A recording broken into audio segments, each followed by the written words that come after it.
Bonjour les étudiants, on va voir avec vous un cas pratique concernant la matière de l'économie générale et statistique. Ce TP concerne les échanges internationaux ou bien les échanges extérieurs. On va lire le texte et on va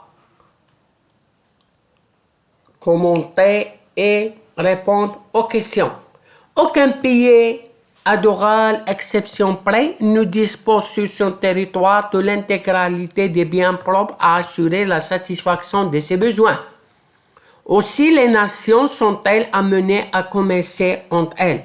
De nombreux économistes ont démontré que les pays ont intérêt à se spécialiser dans les productions pour lesquelles ils possèdent un avantage relatif par rapport aux autres pays.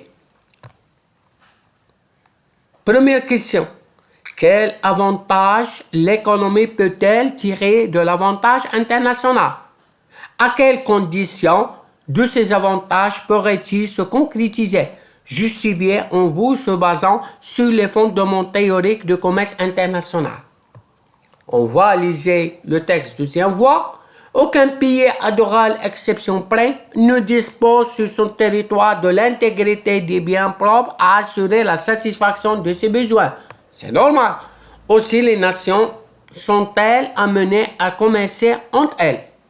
De nombreux économistes ont démontré que les pays ont intérêt à se spécialiser dans les productions pour lesquelles ils possèdent un avantage relatif par rapport aux autres pays. C'est clair? Le texte est simple. Première question à traiter. Quel avantage l'économie peut-elle tirer de l'avantage international? Accès à des produits variés, à des prix compétitifs, ce qui avantage le consommateur. Diminution des coûts de production pour les entreprises qui achètent des matières premières moins chères. Et enfin, une création supplémentaire de richesse. Ce sont les principaux avantages de l'économie que peut tirer un pays de l'avantage international. Deuxième question à traiter. À quelles conditions ces avantages peuvent-ils se concrétiser? Justifiez en vous se basant sur les fondements théoriques du commerce international. Ces avantages restent tributaires du différentiel de productivité entre les pays au niveau du facteur de travail. C'est le Ricardo, ou de l'ensemble des facteurs, c'est théorème HEC. Ça veut dire théorème Hexer, Olin, Sameson. On va lire les questions attentivement. Pour la première question, accès à des produits variés à des prix compétitifs, ce qui avantage le consommateur. Premier avantage. Deuxième avantage, diminution des coûts de production pour les entreprises qui achètent des matières moins chères. Et enfin, une création supplémentaire de richesse.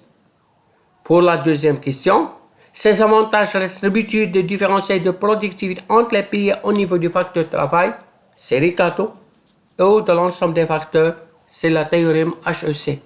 Merci de votre attention et jusqu'à la prochaine vidéo.